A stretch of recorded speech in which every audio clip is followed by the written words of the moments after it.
Buenos días a todos, a quienes nos acompañan hoy, en este homenaje póstumo que realizamos en honor a quien fue un destacadísimo académico de nuestra Universidad Gabriela Mistral, don Fernando Moreno Valencia. Agradecemos la presencia de todos quienes nos acompañan. Saludamos en primer lugar a nuestro rector, don Sergio Mena Jara, a los miembros de la Junta Directiva, a nuestra dirección superior, a nuestros académicos y estudiantes, y muy especialmente a la familia de don Fernando Moreno. Extendemos nuestros saludos a las autoridades de la Universidad San Sebastián que están presentes. También un especial agradecimiento a los académicos que expondrán hoy, quienes desde un comienzo se manifestaron no solo dispuestos, sino honrados por tener esta oportunidad de participar. Finalmente, a todos nuestros académicos, alumnos y amigos que están siendo y siguiendo este coloquio homenaje en torno a la figura de don Fernando Moreno Valencia. Para dar inicio entonces a esta jornada, dejo con ustedes a nuestro rector, don Sergio Mena Jara. Rector, sea usted muy bienvenido y le cedo la palabra. Muy buenos días, familia de don Fernando Moreno Valencia. Presidente de la Junta Directiva de la Universidad Gabriela Mistral, Carlos Williamson Benaprés. Miembros de la Junta Directiva, queridos amigos, estudiantes y profesores de nuestra universidad que hoy nos acompañan. Quiero agradecer esta iniciativa al Instituto de Humanidades, Educación y Cultura a través de su director Sebastián Buceta, quien está trabajando arduamente junto a su equipo en la reapertura de las carreras de Historia y Filosofía que se inician en marzo de 2021. Menciono esto pues se trata de un hito relevante que reafirma la importancia de las ciencias sociales y las humanidades para nuestra universidad. Hoy me dirijo a ustedes para dar inicio al homenaje que hemos preparado en honor a un destacado profesor de nuestra universidad. Un profesor que ejerció su rol con brillantez desde 1975 en la Universidad de Chile y en la Universidad Católica de Talca. Luego en la Universidad Técnica del Estado, en la Universidad Católica de Santiago y más tarde, desde 1989, en la Universidad Gabriela Mistral. Su quehacer intelectual estuvo vinculado a la doctrina social de la Iglesia, a la teología, a la filosofía política y a la epistemología. Publicó 15 libros, más de un centenar de artículos en diferentes ciudades europeas y colaboró como coautor en más de otras 30 destacadas publicaciones internacionales. En 1982 fundó la revista Comunio para América Latina, revista de la que también fue su director. Fue uno de los organizadores de la visita del cardenal Joseph Ratzinger a nuestro país en 1985 y se transformó en su colaborador y de su santidad el Papa Juan Pablo II. Fue también auditor in pextore de la conferencia del CELAM en Santo Domingo y consultor del Secretariado Pontificio para los No Creyentes. En nuestra Universidad Gabriela Mistral creó las carreras de Ciencia Política y Filosofía, también el Magíster en Filosofía Política. Don Fernando Moreno Valencia fue un extraordinario profesor, doctor honoris causa de nuestra universidad, formador de miles de alumnos del área de las humanidades, algunos de los cuales hoy nos acompañan. Además fue un ser humano excepcional, a quien hoy queremos rendir un homenaje y para lo cual hemos solicitado la colaboración de 4 destacados académicos que han formado parte de la historia de nuestra universidad y que hoy realizarán una conferencia en honor a su nombre.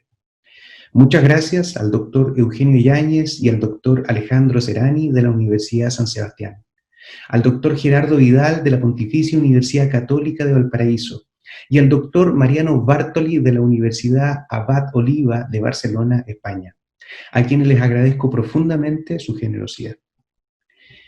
Quiero hablarles brevemente de nuestra Universidad Gabriela Mistral, que dentro de algunos meses cumplirá 39 años. Periodo en que en los tiempos actuales puede parecer poco, pero para nuestra universidad ha sido tiempo suficiente para demostrar a la comunidad su capacidad para cumplir con su misión. Misión que consiste en formar no solo buenos profesionales competentes en su disciplina y también formar buenos ciudadanos y buenas personas. Nos hemos desafiado a transformarnos en una universidad que contribuya significativamente al crecimiento y al desarrollo de nuestro país. Son innumerables las evidencias que existen de este compromiso con nuestra sociedad y que se han sustentado en los valores del humanismo cristiano. Valores que nos inspiran para seguir avanzando y construyendo universidad. Un proyecto que rescata lo mejor de su historia y que desde ahora incorpora una renovada y optimista visión de futuro. Un futuro que vemos difuso debido a la contingencia sanitaria. Un futuro incierto por lo que vendrá, pero que a pesar de estas circunstancias, hoy estamos acá, desafiándonos a seguir adelante, porque estamos convencidos que es en las crisis cuando nacen liderazgos, surgen nuevas ideas y aflora la verdadera esencia de las personas que construyen y movilizan a las instituciones.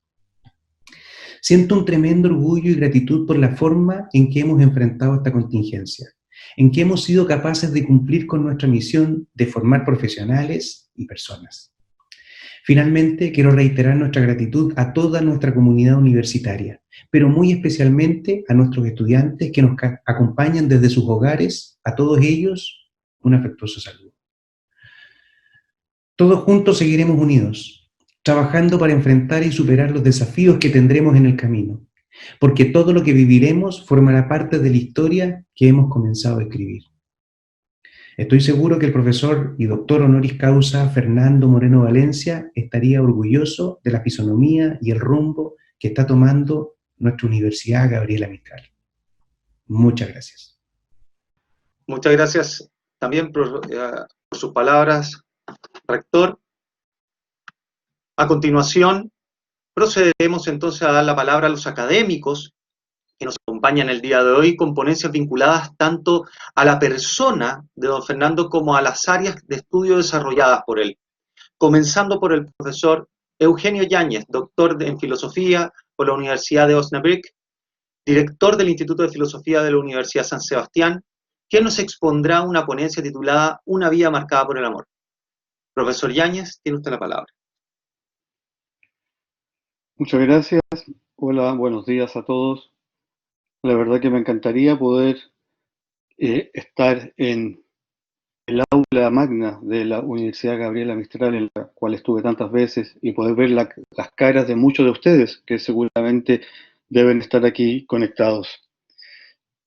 Comentábamos antes de empezar, debido a que me costó mucho conectarme, que Fernando Moreno debe estar muerto de la risa viendo cómo sus discípulos y amigos tenían serios problemas con la tecnología. Entre las cosas notables de Fernando, jamás usó un computador, jamás escribió un mail, y cuando tenía que mandar un mensaje urgente le decía a su querida Norita, la secretaria, por favor Norita, mándeme un telegrama. Pero ya hemos subsanado estos problemas tecnológicos y obviamente quisiera agradecer primero a la Universidad Gabriela Mistral, que fue mi alma mater por 7 años, en la persona de su rector, don Sergio Mena, y de Sebastián, por invitarme a, más que una ponencia, es compartir con ustedes algunos recuerdos de nuestro querido amigo Fernando Moreno. Seguramente recuerdos que muchos de ustedes ya conocen, pero que siempre vale la pena destacar de la figura de nuestro querido maestro, como lo llamábamos. Permítanme, antes de empezar, un breve recuerdo de cuando conocí a Fernando. Fue el año 1982, en un seminario del en ese entonces Grupo Jacques Herrey Samaritain. Yo estudiaba en Valdivia y viajé a Santiago para participar en este seminario, entre los cuales además estaba en esa oportunidad Alejandro Serain. Al año siguiente me vine a Santiago a estudiar a Ailades, donde Fernando era el subdirector, y de allí tuve el honor de ser su ayudante en su cátedra de Antropología Cristiana, y yo diría que desde esa época en adelante se empezó a labrar una amistad que solo terminó con su partida a la casa del Señor el 9 de mayo. Hablar de Fernando Moreno, la verdad que es difícil hablar de un amigo que ha partido recientemente. Yo diría, o me pregunto más bien, ¿cómo poder sintetizar en pocas palabras una vida tan fecunda como la de Fernando? ¿Cómo hacer justicia en pocos minutos a una vida tan excepcional como la de nuestro querido maestro?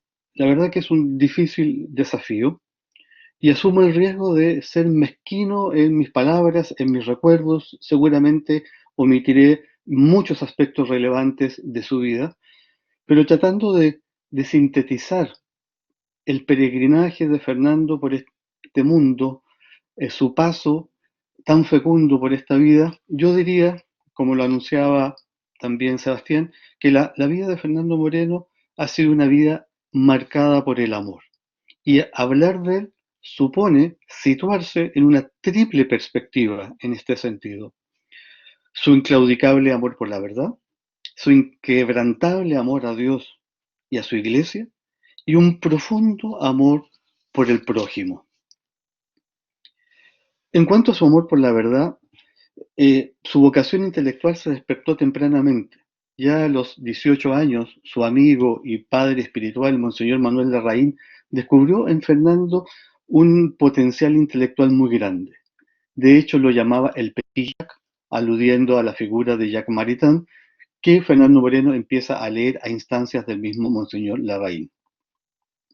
Fernando, sin embargo, entra a estudiar medicina, estudia un año medicina en la Universidad de Chile, pero como él mismo mencionaba, no era lo suyo la medicina, sino la filosofía.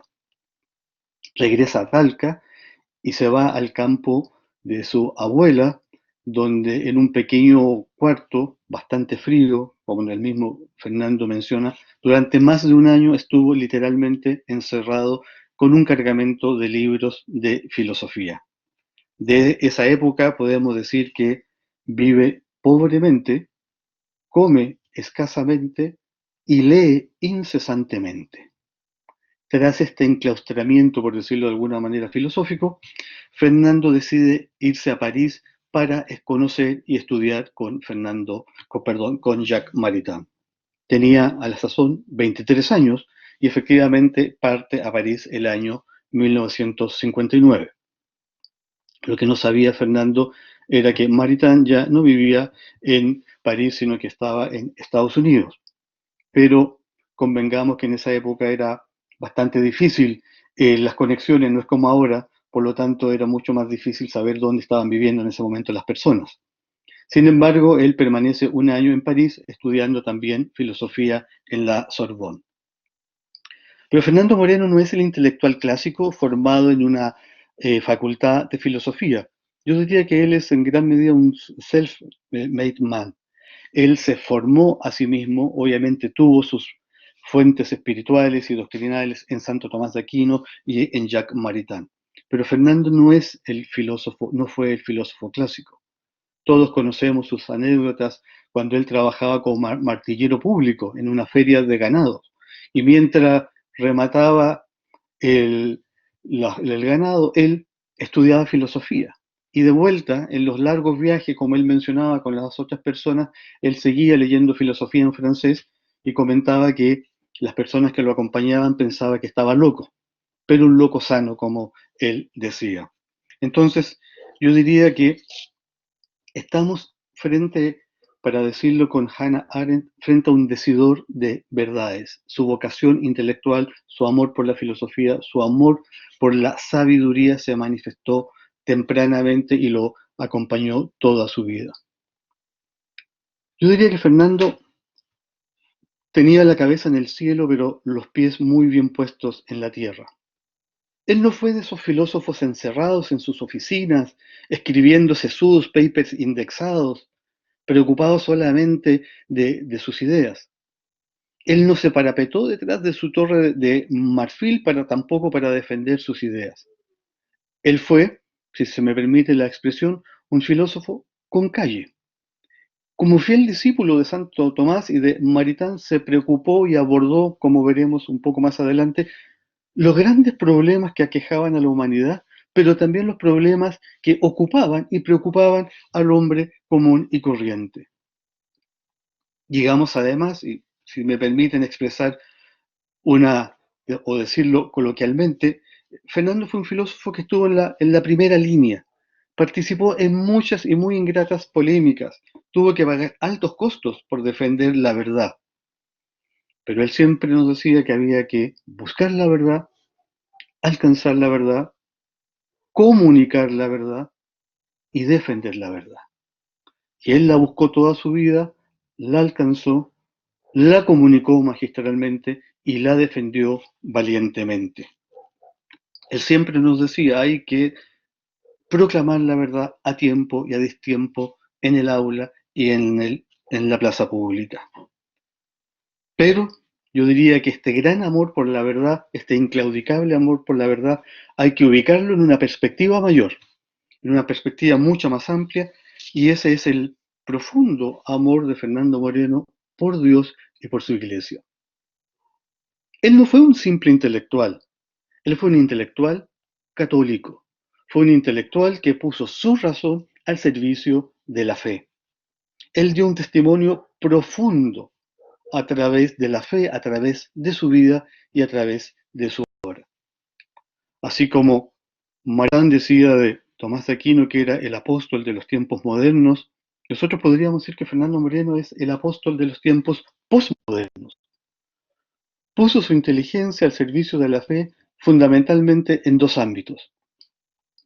En el anuncio, básicamente Fernando Moreno promovió, pero amplió la doctrina social de la Iglesia, y también en la denuncia, la necesaria denuncia. Por ejemplo, en uno de sus grandes aportes fue la denuncia de la teología de la liberación. Recordemos, y seguramente más adelante se verá, que Fernando Moreno fue un estrecho colaborador de San Juan Pablo II y también un estrecho colaborador por más de 20 años del cardenal Ratzinger y posteriormente de Benedicto XVI. La amistad con el cardenal Ratzinger data del año 1983, precisamente en un seminario sobre teología de la liberación, es cuando Fernando conoce al cardenal. Fernando combinó la filosofía con la teología. Y aquí quizás anecdóticamente podemos recordar que no una vez, sino varias, algunas personas pensaban que Fernando Moreno era sacerdote. Nosotros durante 10 años prácticamente sus amigos le celebramos el cumpleaños a Fernando el 8 de mayo. Y en alguna ocasión, estando allí reunidos, nos fue a saludar la mamá del dueño, que algo conocía a Fernando Moreno en el lugar donde estábamos, y le dice: buenos días, padre, ¿cómo está? Y Fernando, un poco desconcertado, dice: no, si yo no soy padre, no soy sacerdote, soy laico. Ah, le dice: perdón, yo pensé que usted era un sacerdote jesuita. Ustedes saben que Fernando no tenía muy buenas relaciones a veces con algunos de los jesuitas. Pero bueno, eso es una anécdota para ver cómo él combinaba muy bien y combinó muy bien la filosofía con la teología. Por último, este amor al prójimo. Fernando fue una persona con una humildad a toda prueba, con una generosidad sin límites y también con un amor a toda prueba. Quizás alguien que no lo conozca podría pensar que a estas alturas una persona con esa tremenda capacidad intelectual, con esos amigos tan famosos, con una vasta obra intelectual, no tendría tiempo para compartir con las personas comunes y corrientes. Y en efecto, hay intelectuales tan preocupados de sus propias ideas que se olvidan de las personas, se olvidan del vínculo de amistad. Fernando Moreno no fue de esas personas. Al contrario, él siempre puso a la persona antes que todas sus ideas. Él se ubica en las antípodas de esta figura del filósofo como una persona lejana y distante, solamente pensando en sus propias ideas. Él jamás se ufanó de sus amistades, ¿cierto? Jamás, ni siquiera yo puedo decir que en los casi 30 años o más que lo conocí, alguna vez haber hecho alguna especie de ufanarse de las conversaciones que tenía con personas, conversaciones a solas con el Papa Juan Pablo II, con el cardenal Ratzinger. Fue una persona muy generosa. O sea, este amor al prójimo hay que, obviamente, habría que plantearlo en una perspectiva mucho más amplia. Huelga decirlo, no es necesario que yo lo aborde acá, pero Fernando Moreno formó una hermosa familia, aunque parezca cliché, ¿cierto? Pero sin la compañía de su señora Margarita Schmidt, ¿cierto? Fernando Moreno quizás no hubiese hecho muchas de las cosas que bien. También aprovecho de saludar a Margarita, la gran compañera y amiga de Fernando, y a sus 3 hijos, a Fernando, a Margarita y a Rodrigo.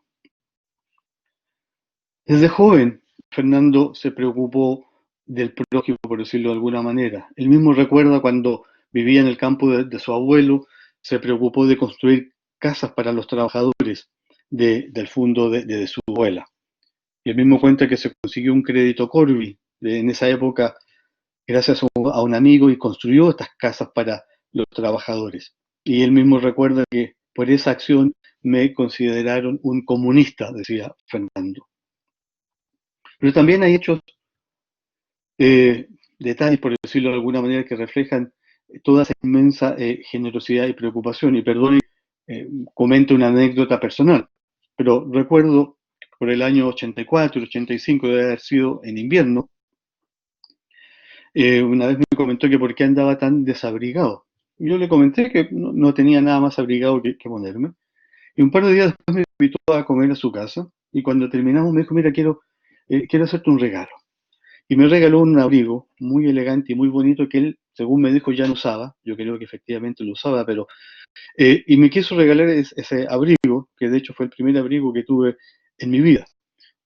Señalo esto para graficar cómo él estaba preocupado desde los más mínimos detalles, por decirlo de alguna manera.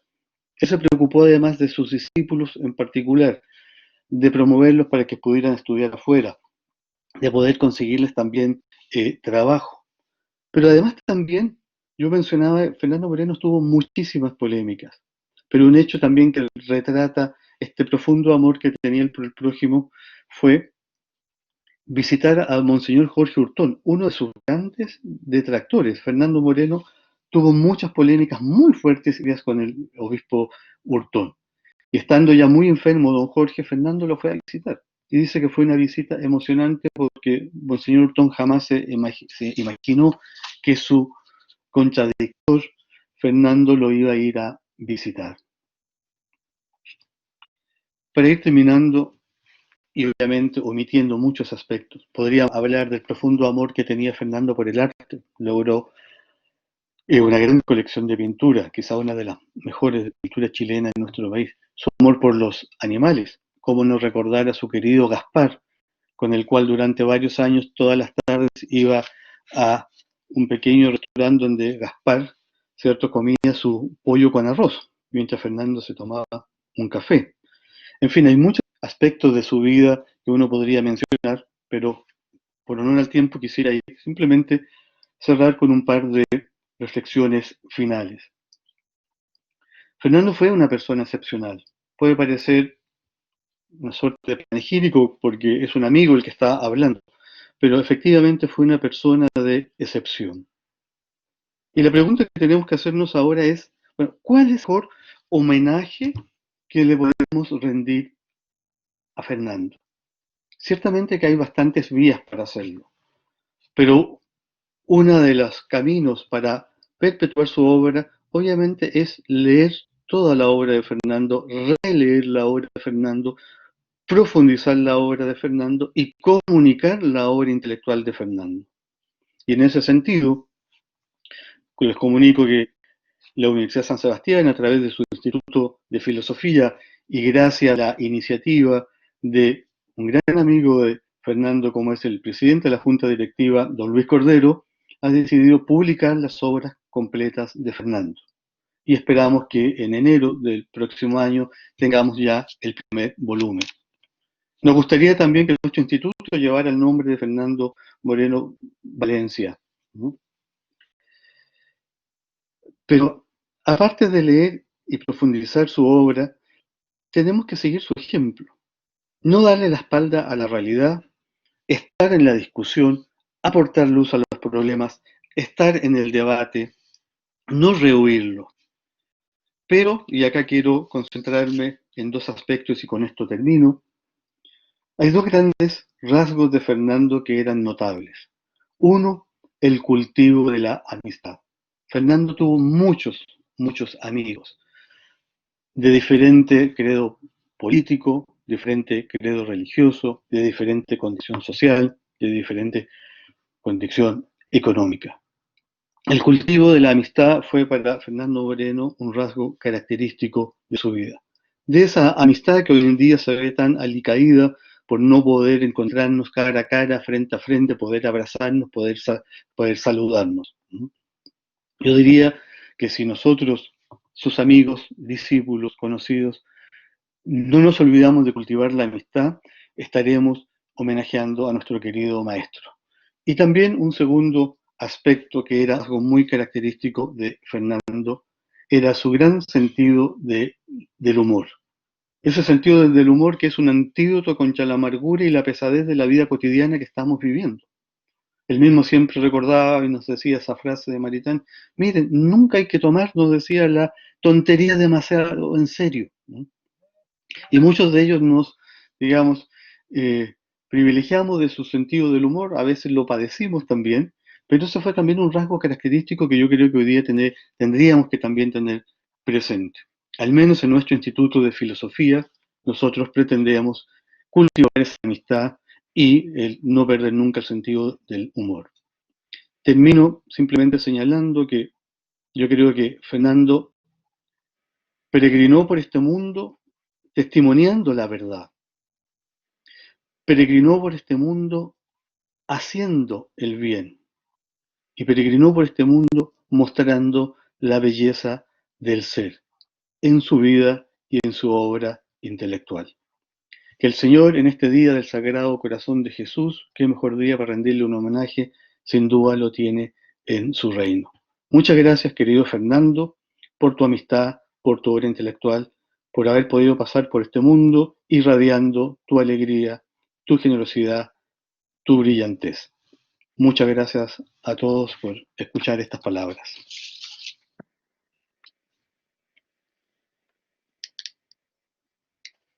Muchas gracias a usted, profesor Eugenio Yáñez, por esta ponencia, por esta emotiva ponencia. Procedemos entonces ahora a dar la palabra al profesor Mariano Bartoli, doctor y académico de la Universidad Batoliva de Barcelona, magíster en Filosofía Política de la Universidad Gabriela Mistral, quien expondrá una ponencia titulada Política, Ideología y Totalitarismo. Y por supuesto agradecemos mucho que él nos esté acompañando desde Barcelona, España. Profesor Bartoli, tiene usted la palabra.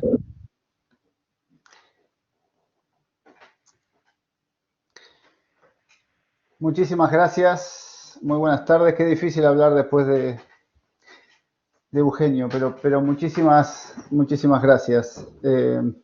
Probablemente, de todas las charlas en las que he estado, no hay una a la que merezca menos estar. Pero a la vez, tal vez no hay ninguna como esta de la que me sienta más agradecido de haber sido invitado. Desde luego por el honor que significa, por el honor de estar compartiendo en este homenaje a Fernando Moreno. Pero además porque la Universidad Gabriela Mistral es mi casa, es el lugar donde me formé, donde crecí, donde conocí a tantos amigos que mantengo hasta el día de hoy, y es el lugar que me ha dado la posibilidad de hacer esto que amo tanto, que es dedicarme a la docencia. Pero además porque me permite tener la posibilidad de manifestar y expresar públicamente todo el bien que he recibido de don Fernando, todo el bien, todo el afecto, el cariño que he recibido de don Fernando.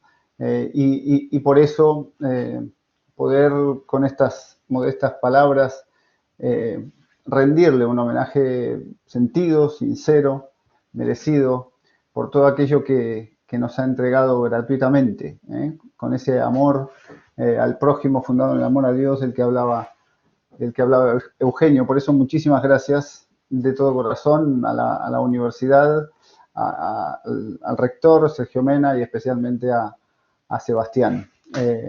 Muchísimas gracias. Benedicto XVI, que como comentaba Eugenio, ha tenido una gran amistad con don Fernando. Benedicto XVI decía: si verdad y bien están unidos, también lo están conocimiento y amor.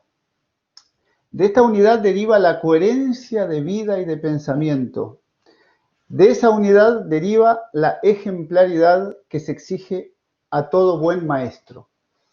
Estas palabras de Benedicto XVI de alguna manera sintetizan aquello que don Fernando ha sido para mí. Sintetizan lo que él ha sido para mí.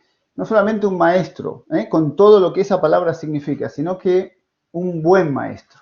Un buen maestro. Él ha sido tal vez el primero con el que tuve la gracia de encontrarme en mi vida. Tal vez él ha sido el primero con el que sentí esa experiencia de estar frente a alguien que irradia sabiduría, que en cada palabra que expresa surge su saber y su conocimiento, pero a la vez que irradia bondad, que irradia esa bondad que es difusiva de sí, que nos atraía no hacia él, sino hacia algo que era superior, porque esa bondad estaba fundada, estaba cimentada en algo más grande, estaba fundada y cimentada en Dios. Un maestro que me ha hecho sentir esa sensación de que cuando uno lo escuchaba y veía todo lo que sabía, uno lo sentía muy lejos, lo sentía muy lejano. ¿Cuánto me falta para llegar hasta ahí? Y sin embargo, su calidez humana hacía que uno sintiera su presencia muy cerca, muy, muy cerca, caminando al lado de uno, como uno más, guiándolo a uno e intentando siempre sacar lo mejor de uno mismo. Y sin duda, esa cercanía estaba fundada en esa humildad del que es verdaderamente sabio, esa humildad que le caracterizó siempre y en la que uno de repente se descubría conversando con él y era capaz de estar hablando del ipsum esse per se subsistens y al rato, en la misma conversación, le recordaba a uno si se había comido su papita.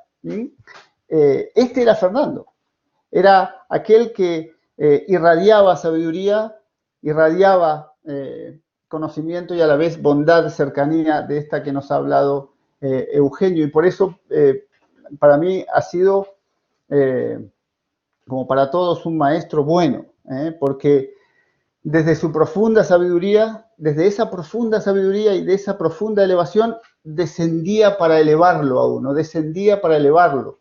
Porque sin coacción, sin pantallas, sin metodologías extrañas, con la fuerza de su ciencia y de su ejemplo, con la fuerza de su ciencia y de su ejemplo, nos formó la cabeza y el corazón. Fernando nos formó la cabeza y el corazón, pero no coaccionando, imponiendo, sino que mostrándonos esa verdad, ese bien y esa belleza. Ha sido él y sigue siendo para mí, en un recuerdo que es vivo, un ejemplo, un verdadero ejemplo. Y reconozco que claro, que no lo puedo seguir en su elevación metafísica. Reconozco que ahí no puedo llegar, que no voy a llegar, pero también reconozco que lo he intentado seguir lo más posible, y lo he intentado seguir en ese anhelo que tengo, en ese anhelo que me mueve a ser muy cercano de mis alumnos, de los profesores con los que convivo en el ámbito universitario, con el personal no docente. Ese deseo, ese anhelo que tengo de ser muy cercano, lo tengo en parte porque él me ha comunicado ese ejemplo. Cuando yo intento tener esa cercanía, reconozco en él aquel que me motivó a vivir esa cercanía en el día a día universitario. Verlo tratar, recién lo decía Eugenio, ¿no? Ver tratar cómo trataba a Norita, a Luz, a Pilar, pero no solamente a aquellos con los que trabajaba más cercanos, sino a la gente de la cafetería, de la cocina, a los auxiliares, a los guardias. Era admirable. Es esto que ha dicho Eugenio del corazón que tenía don Fernando con el prójimo, era admirable, y eso ha sido para mí una manera de vivir la universidad que mantengo hasta hoy y quiero intentar realizar. De hecho, aquí en la universidad Abad Oliva, he intentado implantar los viernes bailables, lo he intentado hacer. La gente me miraba con ojos desorbitados, e incluso alguna vez le he dicho al rector de la universidad, su merced. ¿Por qué digo esto? Porque Fernando sigue presente en mí, moldeándome, ayudándome a intentar vivir la universidad del modo que él lo vivía, ¿no? Uno intenta acercarse de lo más posible, a veces no sale, pero él sigue presente en mí. Y este año que estuve compartiendo en la Universidad San Sebastián con muchos de sus discípulos, con muchos de mis amigos, discípulos de don Fernando, he visto que eso también ha irradiado en todos ellos. Y esa admiración, esa transmisión es una de las cosas que más valoro en él. Pero desde luego su influencia en mí también se ha extendido a lo académico. También se ha extendido a lo académico. Y si bien decía que su reflexión teológica y su reflexión metafísica siempre me ha quedado muy lejana, don Fernando me cautivó por su enseñanza de la filosofía política. La enseñanza de la filosofía política fue aquello que más pasión suscitó en mí. Llevó a intentar conversar con él durante...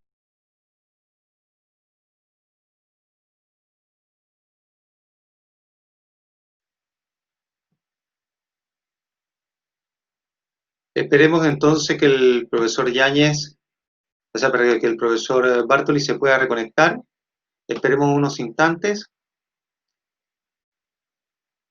Veamos si se puede. Al parecer se fue la cámara, pero sigue conectado. Profesor Bartoli, si quiere puede seguir exponiendo. ¿El audio lo tiene abierto? No, al parecer no. Por último, lo que podemos hacer es continuar y vamos entonces con el profesor una vez que terminemos la siguiente ponencia. Entonces, a continuación, le damos la palabra al profesor Gerardo Vidal, doctor en Sociología por la Universidad de Salamanca y académico de la Pontificia Universidad Católica de Valparaíso y de la Escuela de Negocios de la Universidad Adolfo Ibáñez, quien expondrá una ponencia titulada El compromiso con la democracia desde su concepción de la persona. Profesor, tiene usted la palabra. Y terminado su ponencia, veamos si es que podemos volver con el profesor Mariano Bartoli. Muchas gracias, profesor.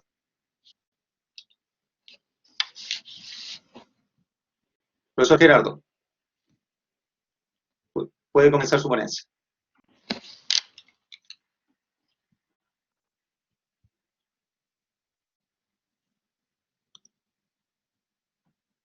¿Sí? ¿Me escuchan? Sí. ¿Aló?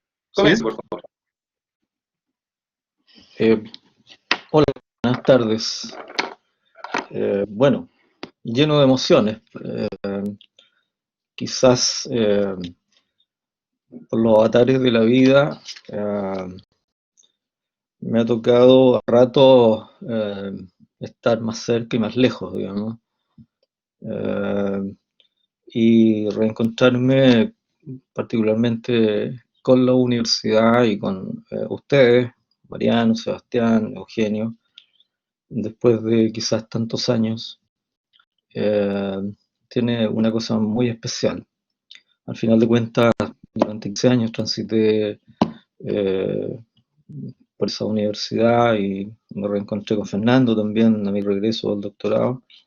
Así que, en fin, muchos sentimientos, digamos, sobre todo porque el relato que hace Eugenio es muy certero y las palabras de Mariano, sin lugar a duda, que también, digamos.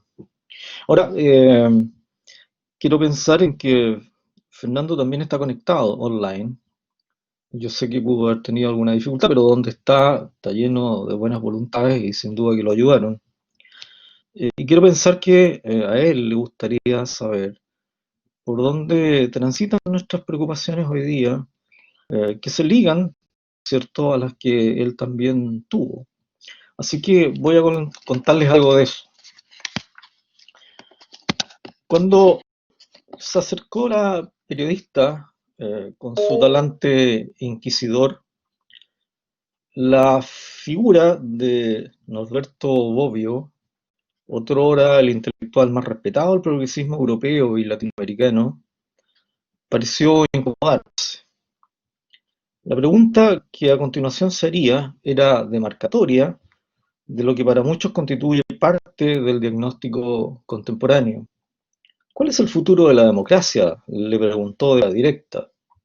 Tenía mucho sentido la interrogante, en tanto se trataba del lanzamiento de su último libro, cuyo título era El futuro de la democracia. La respuesta del autor fue lacónica y trágica. No sé. Corría los años 80 y, por cierto, ha seguido pasando mucha agua bajo el puente. A juicio de Bobbio, las llamadas falsas promesas de la democracia han contribuido a su total descrédito.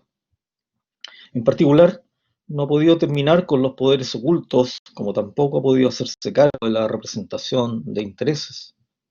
Esto último quizás lo más delicado, en tanto afecta los dos pilares sustantivos de esta forma de gobierno, la representatividad y la participación. La participación. Parte inicial del problema parece consistir en lo siguiente. Entendíamos todos, a partir de Rousseau, que éramos nosotros, los ciudadanos, en quienes descansaba la soberanía, quienes escogíamos a nuestros representantes y les otorgábamos un mandato limitado en orden de hacer lo que la voluntad general les indicaba. Hasta ahí, todo bien. El problema surge y expande en diversos sentidos. Por un lado, la democracia participativa termina reducida, arrinconando a los ciudadanos, a escasos actos periódicos donde éste debe escoger a sus autoridades mediante el sufragio. Como lo advertía Joseph Schumpeter en una mirada un tanto cínica pero realista.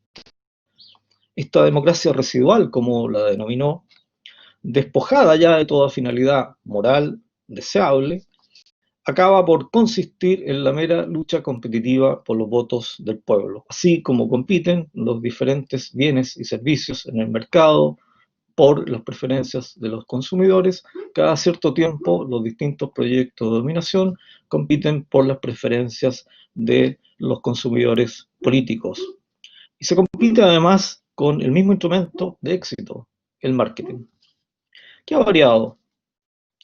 Por lo pronto asistimos al protagonismo de nuevas generaciones, los nativos digitales, que hunden su existencia en la sociedad de la información, donde el uso de las redes, el desarrollo de las tecnologías de comunicación e información, le han generado la sensación de oportunidad a esta suerte de demiurgo aletargado de sentirse nuevamente protagonistas en el sistema. Se ha posibilitado la expresión de esa suerte de sentir común, eso entendemos como la opinión pública, de manera directa al poder y al proceso de conversión o toma de decisión, sin tener que pasar por los agentes políticos, partidos o entidades mediadoras entre el poder político y la ciudadanía, cuya funcionalidad en términos de decodificar landas y apoyos, por diversas razones, ha caído en total descrédito, facilitando finalmente la instalación de esa suerte de entelequia que supone el empoderamiento ciudadano. Un punto crucial de las posibles afecciones es lo sugerido por Byung-Chul Han respecto de la sociedad informatizada, la pérdida del respeto. El respeto supone una mirada distanciada, un pathos de la distancia. Hoy esa actitud deja paso a una mirada sin distancias, que es típica del espectáculo. El verbo latino spectare, del que toma su raíz la palabra espectáculo, es un alargar la vista a la manera de un mirón. Actitud a la que le falta la consideración distanciada, el respectare, el respeto. La distancia distingue el respectare del spectare. Una sociedad sin respeto, sin patos de la distancia, conduce a la sociedad del escándalo. Y esto es fundamental para lo público. La decadencia de lo público, advierte este intelectual alemán de origen coreano, y la creciente falta de respeto se condicionan mutuamente. Esto se extiende desde luego a la pérdida del respeto del sentido de autoridad, ahora desprovista de toda legitimidad, y las consecuencias que se derivan. No es el único efecto, y quizás ni siquiera el más sustantivo, que, a mi juicio, se desprende de la constatación de una sociedad informatizada que nos comienza a envolver como caracterizando esta suerte de mutación sociocultural propia de procesos evolutivos, cuyas raíces pueden advertirse como la lenta disolución de los pilares que supuso la apuesta a la razón como única instancia de certeza de todas las cosas. En un proceso que se liga a la caída de la escolástica, el surgimiento del Renacimiento, la Ilustración y la modernidad como etapas maduras. Hoy, al parecer, en acelerada caída vertical, curiosamente advertida por los críticos de Frankfurt al constatar cómo la razón era capaz de alcanzar estadios de racionalidad. El hito de Auschwitz y los campamentos de concentración nazi les bastaban a ellos para dicha constatación. Sobre esto que está en la base de todo diagnóstico posible sobre nuestra contemporaneidad, habría que escarbar también bastante para encontrar entre los escombros aquello sustantivo que parece ser meritorio de recuperar, y es lo que intentaré hacer desde la conclusión que a mi juicio tuvo Fernando en este sentido, y que rescato de remotas ocasiones que lo pudimos conversar en el remanso de sus tierras de San Ramón, su origen y su destino. De seguro se acordará. En esto, dos puntos son, a mi juicio, centrales: el concepto de persona y el de la cívica. Posiblemente el primero mucho más central que el segundo.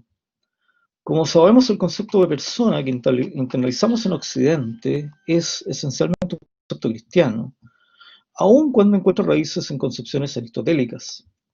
Mi querido amigo Augusto Merino advertía con razón que los griegos, sin embargo, como también los romanos, no tenían un sentido de la interioridad o de la subjetividad, a la manera de Marcel, por ejemplo, cuando era capaz de escribir varios tomos para dar cuenta de lo que acontecía en su interior tras tomar una taza, tomar el olor de una taza de té.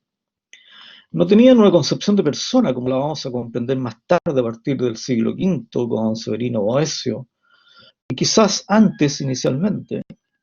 Los griegos asumían su devenir como un determinante fijado por las moiras del destino. Cloto, Láquesis, Atropos, las tres hermanas hilanderas y medidoras de ese destino, tanto de los hombres como de los dioses. No en vano, el Prometeo de Esquilo parece condenado a su devenir encadenado y sometido a tener que ver horrorizado las bajezas humanas contenidas en la caja de madera que portaba Pandora. Zeus y los dioses lo habían puesto ahí por su osadía de no compartir los secretos del futuro. Los vestigios de las expresiones culturales que nos han legado, como las tragedias, están plagadas de personajes donde su vida entera está sometida a la voluntad de los dioses, que en muchos casos está ligada a sus propias pugnas. Nada ni nadie escapa de ese destino. Sin embargo, la concepción cristiana de persona, que surgirá bajo los debates para dar intento a la figura de la Trinidad, que hace converger a tres personas en solo una sola e iglesia a la vez, un desafío tremendo para la iglesia de entonces, se remite a una herencia aristotélica, en tanto la supremacía de la causa final que se ve retraducida en una exigencia de completud permanente del hombre, orientada a una trascendencia. El hombre genérico se hace persona individual, se hace a sí mismo como exigencia de ser persona, y dependerá de él llegar a convertirse plenamente en tal. Las dimensiones de su naturaleza y dignidad están enteramente comprometidas en ello. Aún más, solo se puede ser persona con los demás, siendo con los otros, los próximos, participando en y con los demás. No en vano, las ilustraciones de Botticelli y Gustave Doré, de la insignia obra del Dante Alighieri, la Divina Comedia, aparece en el último círculo del infierno, en el núcleo de los pecados más onerosos posibles, en lo más gélido del ser absoluto, Satanás, el que ha renunciado a ser persona, a amar a los demás, y cree que puede salvarse del castigo comiendo personas, intentando ser persona por esa vía. De hecho, se está comiendo a Judas y a Brutus, los dos grandes traidores. No es posible concebir una vida libre, justa y digna sin esa dimensión, sin aspirar a esa dimensión, sin hacer la carne en todas nuestras actitudes y conductas. No es posible buena vida en común en un sentido propio sin esa dimensión. El hombre es un ser social por naturaleza, no porque le guste o porque quiera. Sin embargo, no todos lo creyeron así. Ni Hugo Grocio, ni Thomas Hobbes, ni François-Marie Aurier, alias Voltaire, ni John Locke, ni John Rousseau, ninguno de los fundadores de la democracia liberal lo comprendieron de ese modo. Quizás pesó en ellos su ascendiente protestante. El hombre es un lobo para el hombre, comenzó sentenciando el Leviatán de Hobbes. La amistad cívica como condición sustantiva de esa vinculación que compromete el ser con los demás se instala como un imperativo esencial de la vida en común, y parece posible si solo comprendemos esa dimensión de la dignidad que emana de la naturaleza de ser persona.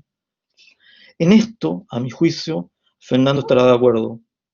Siempre lo abordó antes de la política y lo político, denunciándolo como cuestión predominante en el quehacer social. Sin embargo, hay también otras dificultades que se nos aparecen en el horizonte respecto de la democracia tal como la concebimos y su eventual futuro. Un tema no menor en tanto sugiere, a lo menos, volver a una pregunta clave. ¿Quién define lo que es mejor para la sociedad? ¿El pueblo soberano? ¿Las élites que conducen a las masas? ¿La tecnocracia? ¿Los que saben a la manera de la República de Platón?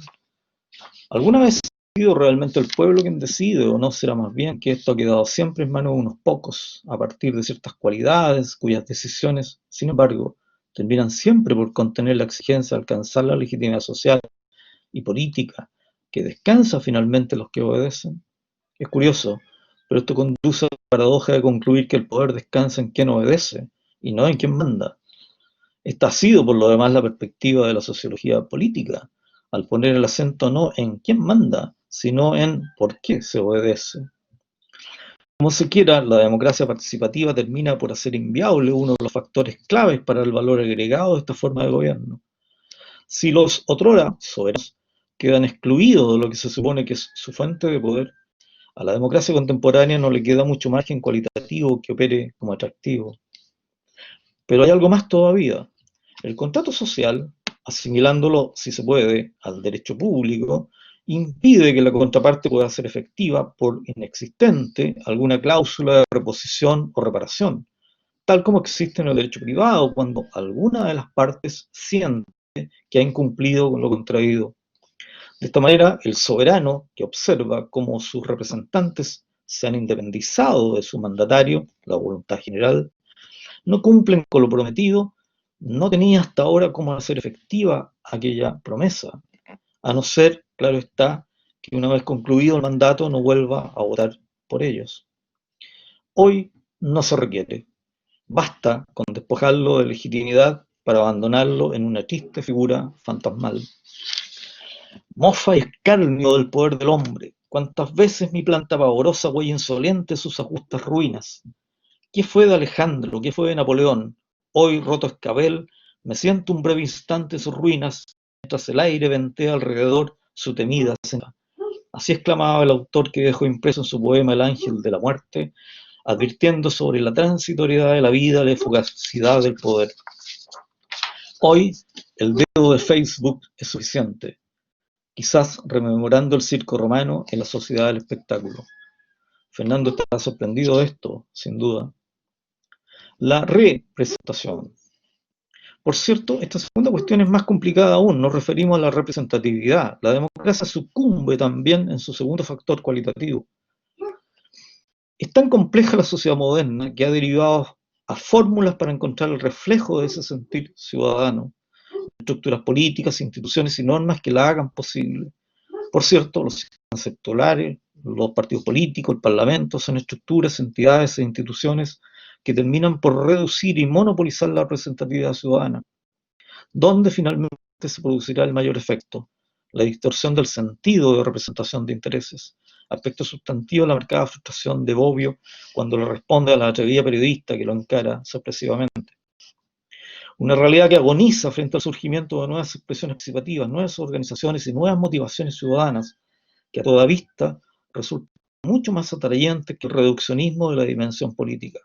Razón tenía Ulrich Beck al advertir cómo las nuevas generaciones alemanas se sentían más atraídas por inscribirse en Greenpeace para salvar a Willy que por la reivindicación del proletariado. La paradoja democrática. Anthony Giddens nos había advertido esto. Curioso si pensamos que Giddens sigue siendo para muchos el gran sociólogo de la tercera vía y constructor tardío de la sociedad democrática europea moderna. A su juicio, los países en general tienen la legítima aspiración a considerarse y ser considerados democráticos, a integrarse a la gran comunidad de naciones en democracia. Nadie desea ser identificado de manera diferente. No obstante, indica Giddens, la paradoja es que los países que ya han alcanzado un nivel importante de madurez y desarrollo político democrático no saben cómo salir de dificultades que ha supuesto la propia democracia, aquella que atraviesa por los obstáculos señalados. Sociedades maduras que no encuentran cómo abordar los problemas del agotamiento de la democracia. La paradoja, dice Giddens, ¿qué hacer con el pasotismo, con la desidia ciudadana, con la ignorancia y la falta de interés, con el manejo y la imposición de intereses sectoriales, con la representatividad que ahoga la participación, con el descrédito de las instituciones políticas, incluida la administración de justicia, etc.? ¿Qué hacemos con la democracia liberal, aquella surgida del contractualismo inglés y francés del siglo XVIII como respuesta al dominio monárquico? Para Giddens, quizás siguiendo a Habermas, no hay otra salida que la profundización de la democracia.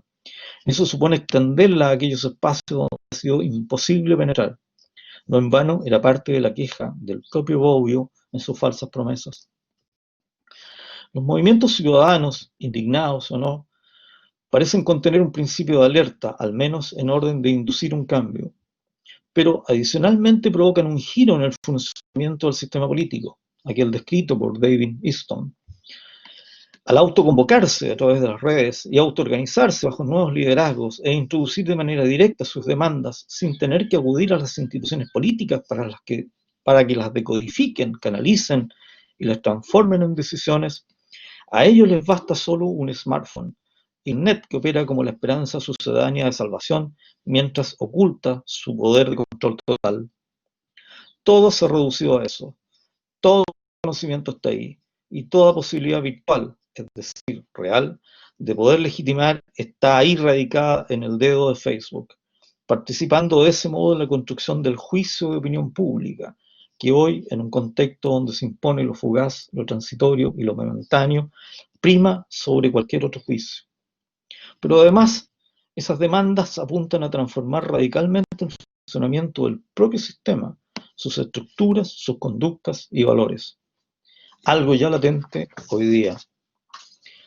¿Cuán distante es todo aquello en la construcción de los futuros posibles? ¿Dónde se inserta la nanotecnología, su proyección biológica de la singularidad humana, la ciencia cibernética, su proyección doméstica, el descubrimiento de nuevas leyes del universo y la sorpresa permanente que nos arroja, la sensación de exigencia de sobrevivencia crítica de la especie frente a los avatares de alimentación, agua y energía a partir de mediados de este siglo? Las dificultades de expectativas, empleos y generación de bienestar en las sociedades, el desafío del conocimiento y la verdad como aspiración racional que parece sucumbir ante la infinita entropía y celeridad de la informática. Los futuros posibles están también ya muy lejos de aquellas utopías nacidas bajo el contexto de la sociedad industrial del siglo XIX. Esto sin desmerecer nuestra preocupación por la disolución de valores, que emerge como riesgo en la construcción de esa sociedad futurible y o el surgimiento de nuevos valores sociales que le darán sustento a esos futuribles. La creación de opinión y la construcción de realidad. Los medios de comunicación social masivos y las propias redes sociales construyen realidades y construyen realidades políticas. La legitimidad social hoy día está enteramente entregada a los juegos de lenguajes, a la puesta en escena de esos juegos y a la interpretación final que hacen los ciudadanos de esa realidad, o más bien del sentido que se asigna a esa representación de la realidad, conforme a sus propias subjetividades y condicionamientos de toda especie. ¿Era esto lo que Giovanni Sartori nos quería prevenir en el Homo Videns? Probablemente estaba sugiriendo el peligro que representaba para la democracia el fenómeno de los mass medias, la irrupción de las masas y la construcción de opinión pública, y finalmente, el resultado que importa, la legitimidad social que está en juego en cada ocasión, a cada instante, todo bajo la sospecha de un ciudadano que termina convertido en objeto y no sujeto de un juego que a toda costa lo excede. Fernando, en una aguda crítica a la hermenéutica que termina por desplazar la filosofía del sujeto por la filosofía del lenguaje, se hizo cargo de este desafío en uno de sus libros más profundos y sistemáticos respecto a los fundamentos de las ciencias sociales, muy en la línea de sus maestros de Lovaina, pero creo que no pudo dimensionar nada de lo que sobrevendría.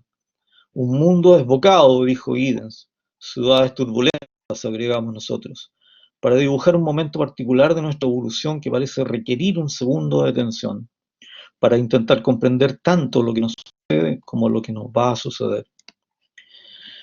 Hoy, en este particular y especial espacio que nos abrió la bondad de Sebastián y del rector de la Universidad Gabriela Mistral, quiero creer que Fernando está orgulloso, no de sentirse homenajeado, él era muy distante de eso, sino ver cómo un grupo de discípulos y amigos han sido capaces de empinarse un poco, solo un poco, en esa aventura por el conocimiento, la inteligencia y la verdad, sugiriendo que podemos volar por sí mismos, aún precariamente, pero lo hacemos gracias a su bondad y amistad prestada con tanta gratuidad.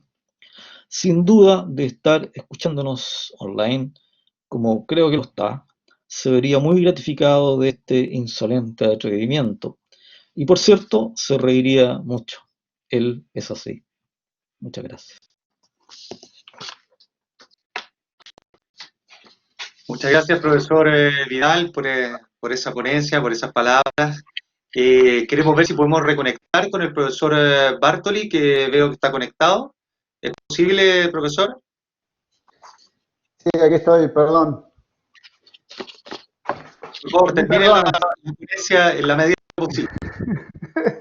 Mil perdones, si me vuelvo a caer, enseguida vuelvo, así que me ponga como moderador. Pero bueno, lo que decía, después, justamente se cortó, me parece, después de que hacía alusión a que me había cautivado su enseñanza de la filosofía política, después de referirme a lo que ha significado humanamente lo que tiene que ver con su formación académica. Y recuerdo que ese amor que empecé a sentir por la filosofía política me llevó a intentar hablar más con él. Y esa cordialidad de la que precisamente ha hablado Eugenio y a la que intenté también referirme, es la que me llevó a pasar varias tardes conversando con él, o más que conversando, escuchándolo, y disfrutando de su sabiduría. Yo solo me atrevía a manifestarle que me gustaría, que era mi deseo, conocer cada vez más acerca de la realidad política y algún día poder enseñarla,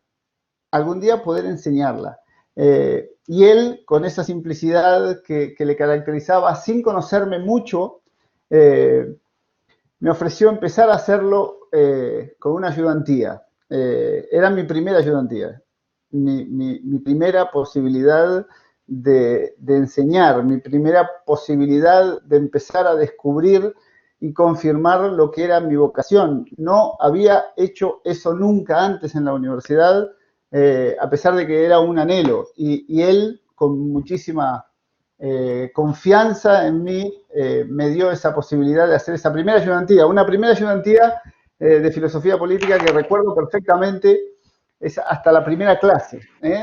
Recuerdo la primera clase en el aula 512, recuerdo quién estaba. Estaba Paula Ponce, estaba Paula Leighton, estaba Rosario Ferrer, estaba Soledad Garrido, concentradas y tomando apuntes.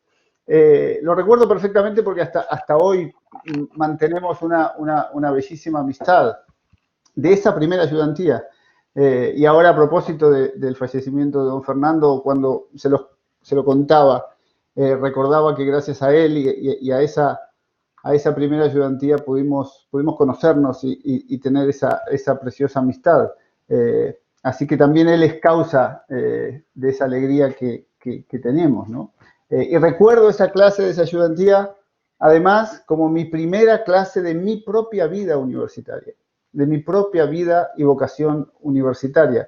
Y lo que aprendí con él, lo que aprendí de filosofía política, además fui confirmando nada menos que quería dedicarme a enseñar siempre. Le debo mucho a don Fernando, le debo mucho, mucho más de lo que él mismo se imaginaba y de lo que uno mismo piensa, ¿no? Ahora, a propósito de haber vuelto a Chile, de haber vuelto a encontrarme con los amigos, con los discípulos de él, uno hace cada vez más consciente todo lo que le debe, ¿no? Todo el bien, como decía antes, que le debo. Y él mismo después me animó a hacer el magíster de filosofía política, a seguir aprendiendo. Un magíster que creó, pensó, diseñó y montó él, ¿no? Y con mucho gusto seguí haciéndolo y seguí aprendiendo ahí los principios fundamentales del orden político. ¿Y cuáles son esos temas que aprendí? ¿Cuáles son esos principios fundamentales, esos temas que constituyen el corazón de la reflexión de Fernando Moreno sobre el orden político? En primer lugar, la verdad sobre la persona humana a la que se ordena todo el orden político. Él nos repetía insistentemente, no es la persona para el Estado, sino el Estado para la persona. Nos insistía siguiendo a Pío XII. Y es la verdad personal la que fundamenta todo el orden político y desde luego la verdad práctica como principio y fundamento de ese orden. De esa verdad deriva el bien, deriva la noción de bien, de un bien que es común, que es fin, que es norma y que es tarea de la sociedad política y que él, siguiendo a Maritain, nos insistía que era esa vida buena, humana de la multitud, ¿no? No era el bien del todo social, ni era la suma de los bienes individuales, sino que era un bien personal, era un bien de la persona en tanto que era parte de la polis. Nos recordaba también la noción de autoridad, insistía mucho en la noción de autoridad como una facultad moral de hacerse obedecer, como agente del bien común y la relacionaba con el poder como esa fuerza coactiva para conducir al bien común y nos repetía que una autoridad sin poder es ineficaz, pero un poder sin autoridad, un poder que no está fundado en esa facultad moral es totalitario, es tiránico. Insistía sobre eso. Desde luego las nociones de libertad, de justicia política, ambas ligadas íntimamente con la de amistad cívica, esta tríada que él fundaba en el pensamiento clásico y que lo hacía distinguir de la tríada de la Revolución Francesa. Pero también conceptos como el desarrollo, como democracia al que se refirió Gerardo. Todos estos conceptos en Fernando estaban enlazados, estaban fundamentados en una concepción de la política que lejos de ser una técnica o un simple hacer, era un saber y un hacer moral. También insistía y nos repetía que esa concepción que prevalece en la actualidad heredera de Maquiavelo no es la verdadera política, ¿no? No es la verdadera política, es una política que está reducida a técnica desligada completamente del orden moral. Ahora bien, propio del sabio, y Fernando lo era, propio del sabio es ordenar. Pero Santo Tomás dice algo más acerca del sabio, y aquí yo me permito algo, un capricho. Hacer algo que cada vez que lo veía a él hacerlo me llenaba de admiración. Cada vez que entraba al aula, don Fernando entraba con varios libros gordos, que son los libros que verdaderamente forman la inteligencia y el corazón de los alumnos, esos libros a los que hay que volver en la vida universitaria, a los que hay que gustar y y estudiar y reflexionar. Esos libros gordos con los que él entraba, generalmente estaban todos empastados, y él los traía todos marcaditos con un papel, y le gustaba leerlos. Algunos venían en latín, otros venían en francés, otros venían, y él los iba leyendo. Y entonces me admiraba profundamente ese amor que él tenía por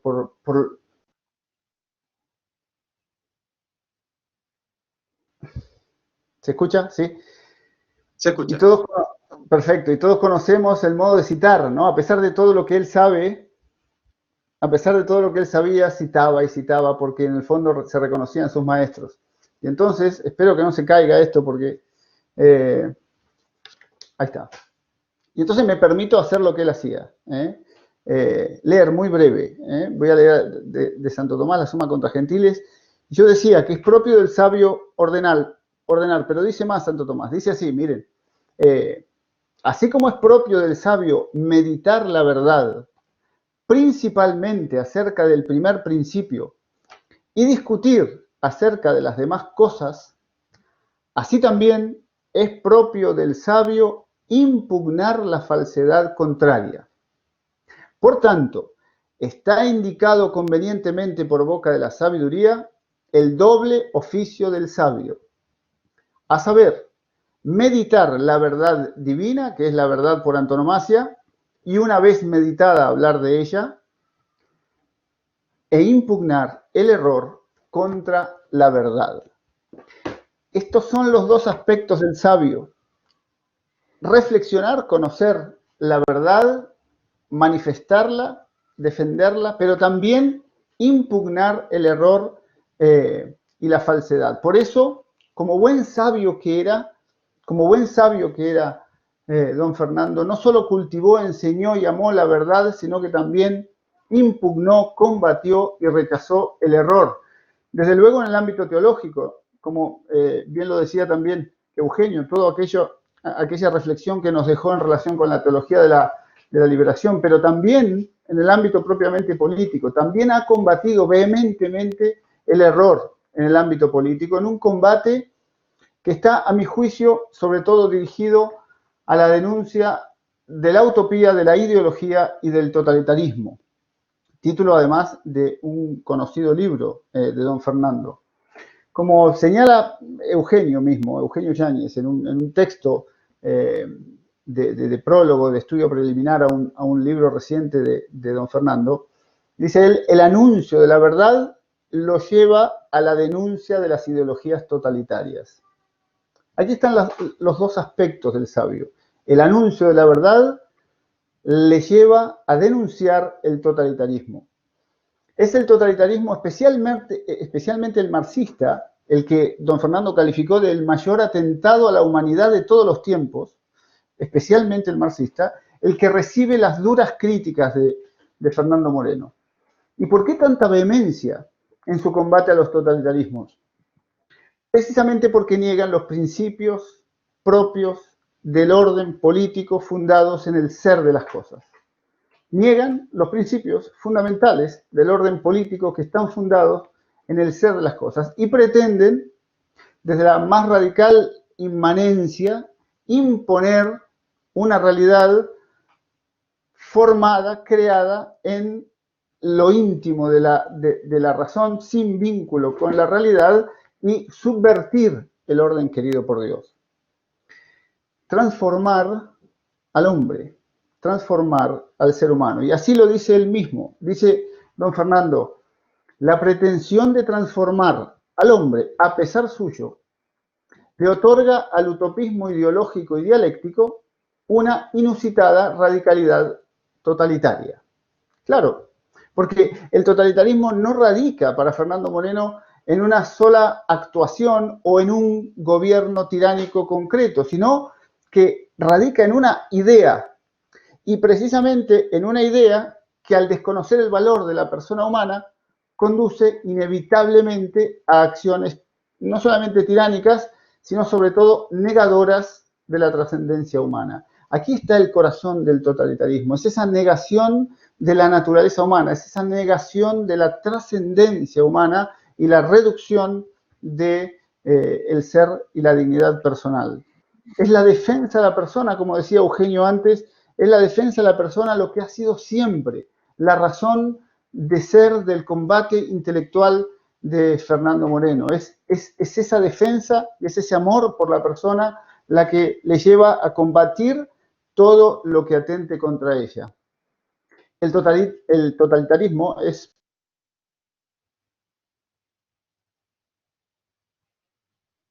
de la plenitud y la perfección de la persona humana. Por eso es que siguiendo a Juan Pablo II,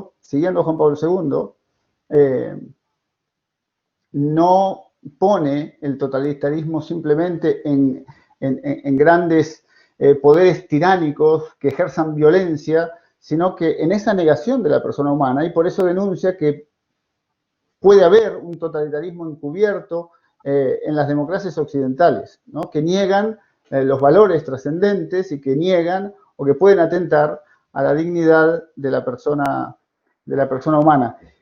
Y es que, dice él, dice Fernando Moreno, y es que si el hombre es un centro de libertad, lo primero que le es debido en justicia, es el otorgamiento de unas condiciones para el uso de su libertad. Y sigue, separar libertad y justicia conduce a la opresión política, física y psíquica totalitaria, caso del marxismo, y a la degradación social, cultural y ecológica, caso del capitalismo salvaje. De modo que no importa tanto el color del totalitarismo, no importa de qué lado sea el totalitarismo, lo que movía el corazón y la inteligencia de Fernando Moreno era la defensa de la persona humana como imagen de Dios y por tanto como aquella criatura que el mismo Dios había o ha amado por sí misma.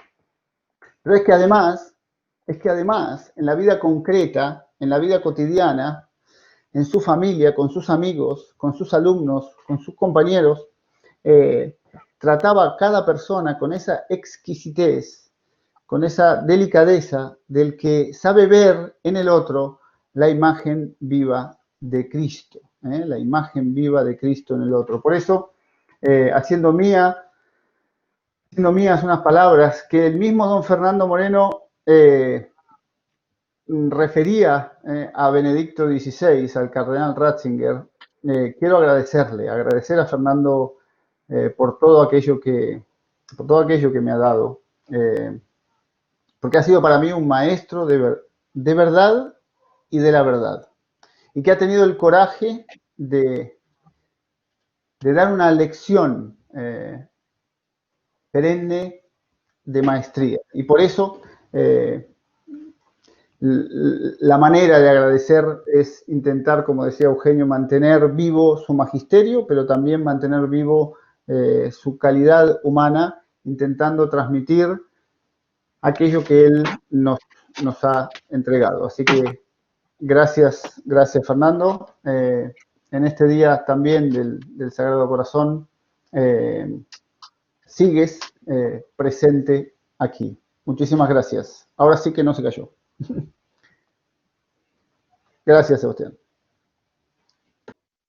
Muchas gracias Mariano, profesor Bartoli, por esa ponencia.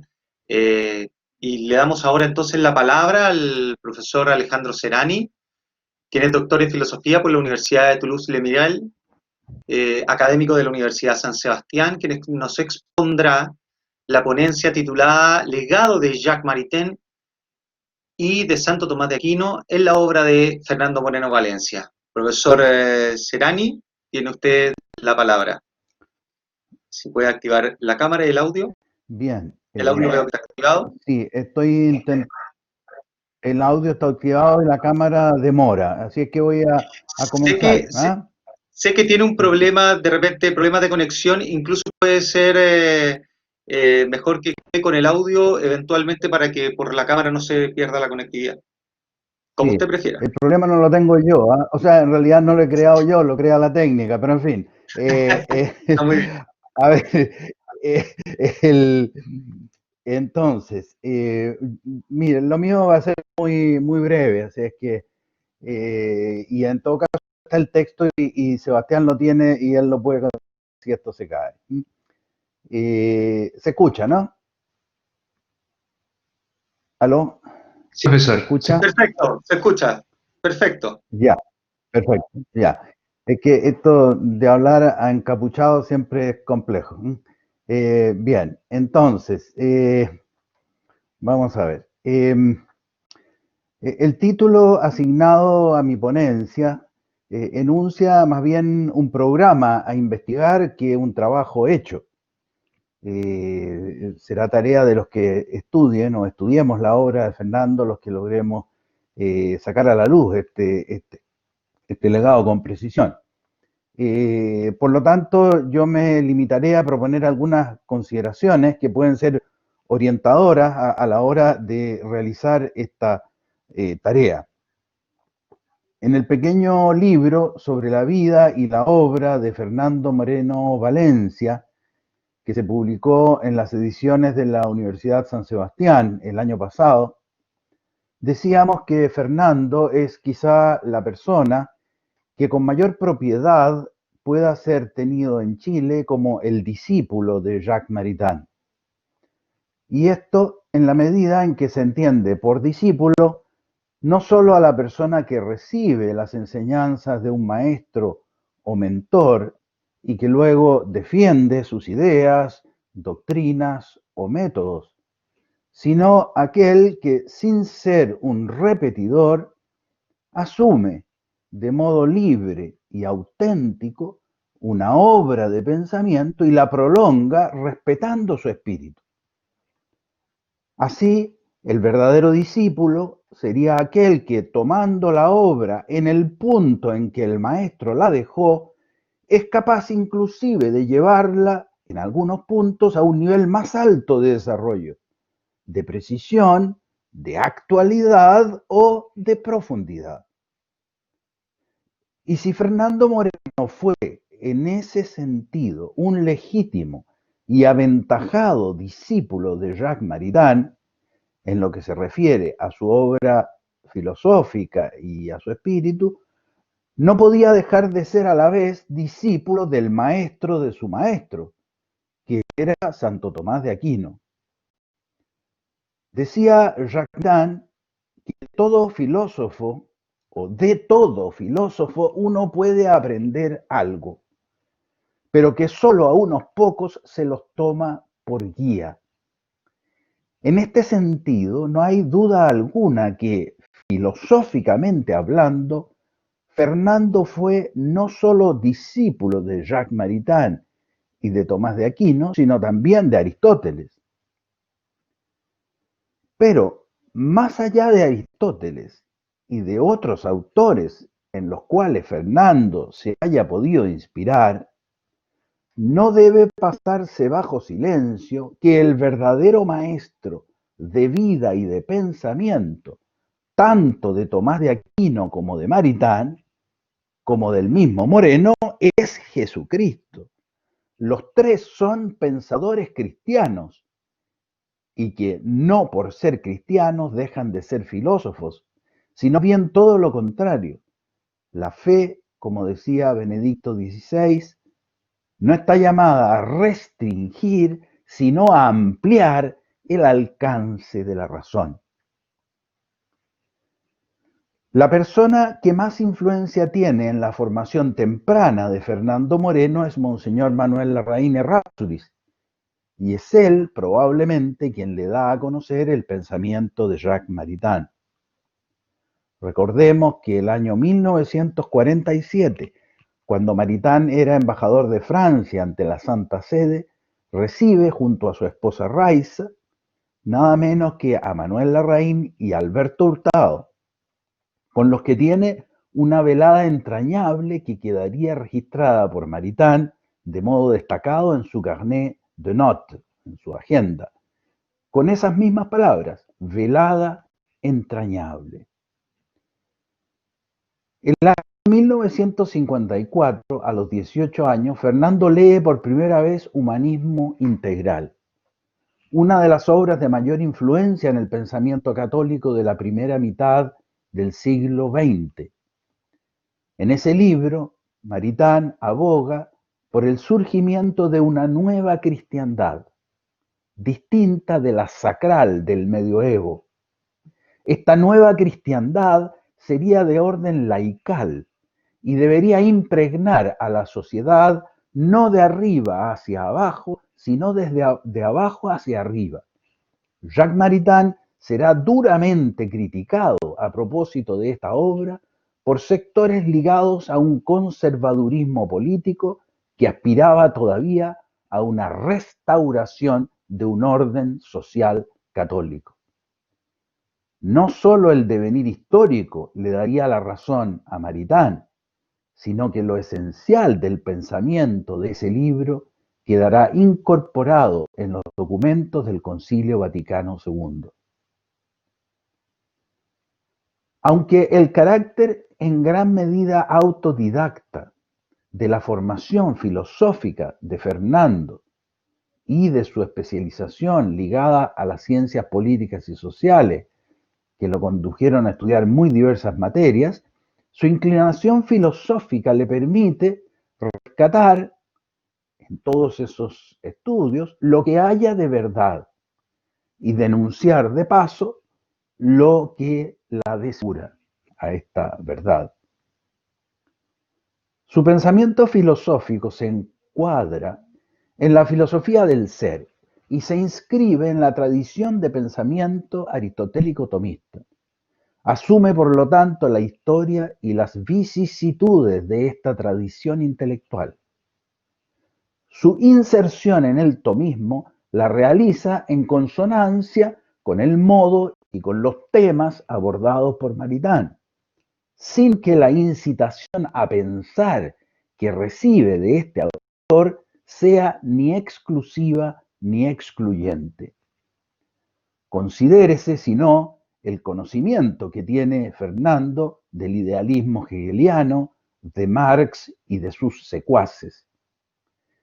Contrariamente a las visiones caricaturales que se hacen del tomismo, la adscripción reflexiva y crítica a categorías filosóficas de escuela no implica hipotecar su libertad de pensador, sino más bien tomarlas para que ellas sirvan de luz y ampliación de la propia visión de la realidad. Moreno concibe el tomismo como una tradición de pensamiento libre y progresiva, ajena a un rígido espíritu de sistema. En el decir de Maritain, el filósofo debe estar en todas partes y en todas partes debe permanecer libre. ¿Cuáles son las razones que llevan a una persona a tomar a un pensador como guía e inspirador de su tarea filosófica? Pregunta compleja, que tiene que ver con factores biográficos, culturales, circunstanciales, caracteriales y, por supuesto, con valores puramente intelectuales. Más aún, podríamos preguntarnos, ¿por qué alguien podría interesarse en estudiar a fondo el pensamiento de Tomás de Aquino? Santo Tomás no es un autor de comprensión fácil, ni su lectura es fluida. Por ello, no es un autor popular y no ha estado nunca de moda, por más que en una cierta época su estudio haya sido activamente promovido por el magisterio ordinario de la Iglesia. La afición genuina por el estudio de un autor de estas características, y valga lo mismo para Aristóteles, no surge sino por razones puramente intelectuales. Maritain, que luego de su conversión había desesperado de la filosofía, al pensar que filosofía y cristianismo eran lisa y llanamente incompatibles, es literalmente rescatado del abismo del desencanto de la razón por el encuentro que hace Raiza de la Suma Teológica de Tomás de Aquino. Con él descubren que el cultivo de la razón y la profundización en la vida de fe no son incompatibles, y más que eso, que más bien son todo lo contrario. Fe y razón están llamados a una sinergia. Como dirá algunos decenios más tarde Juan Pablo II en Fides et Ratio, la fe y la razón son como las dos alas con las cuales el espíritu humano se eleva hacia la contemplación de la verdad.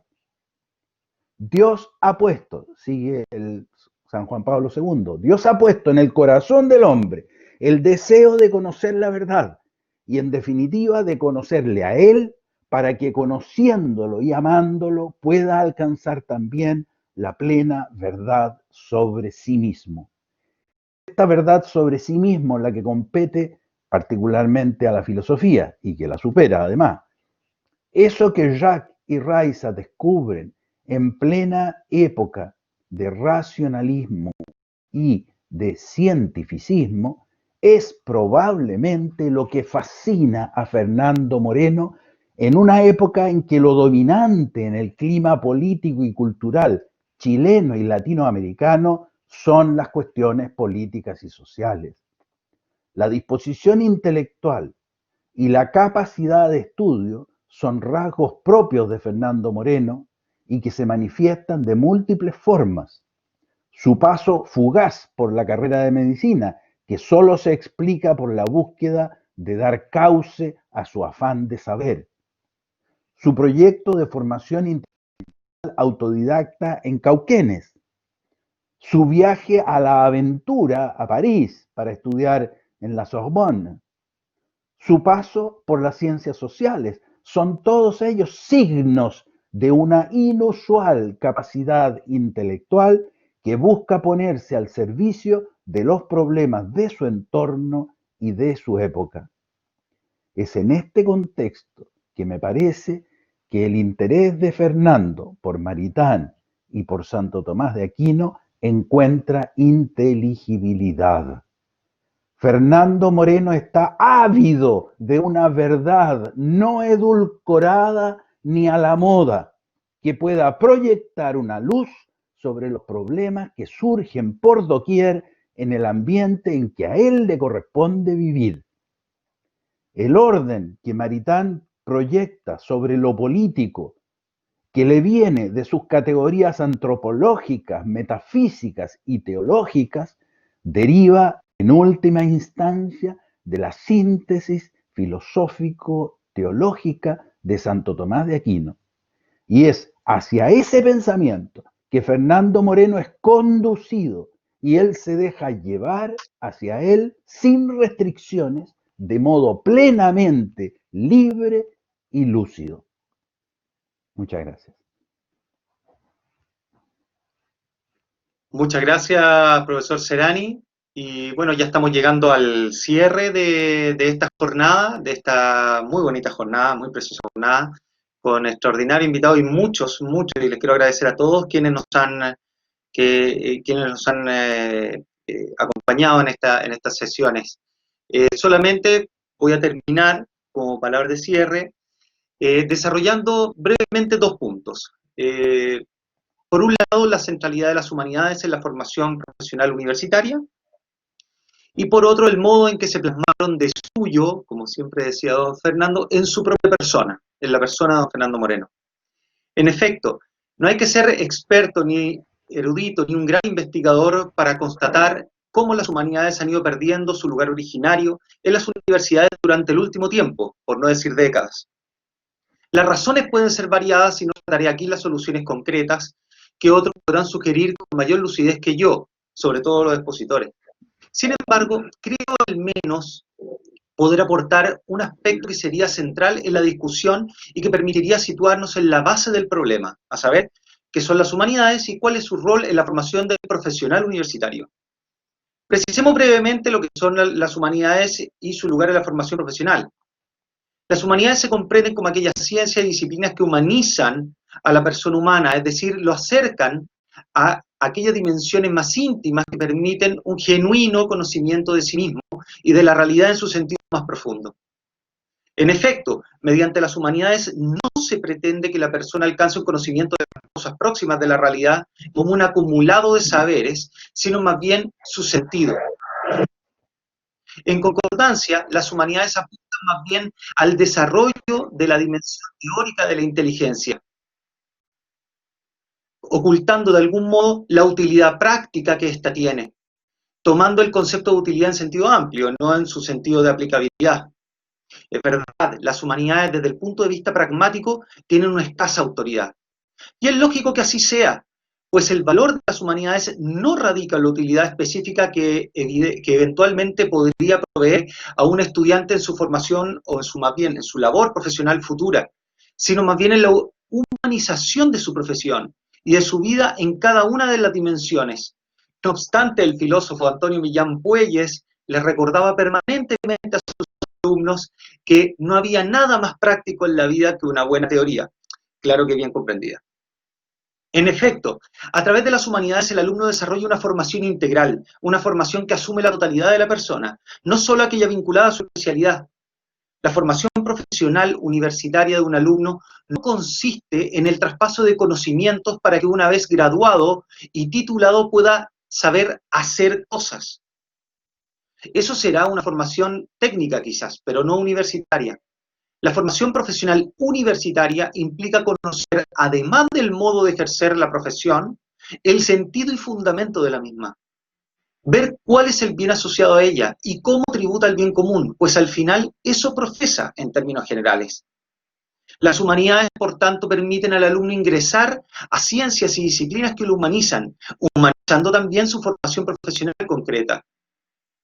Estas sumergen al alumno en la mayor riqueza que ofrece la cultura y con ello en su dimensión personal y social mediante el estudio de la filosofía, la política, la ética, la historia, la literatura y las artes, por nombrar solo algunas, para así dar sentido y unificar lo que pretende alcanzar, aunque se lo presenten de modo diverso.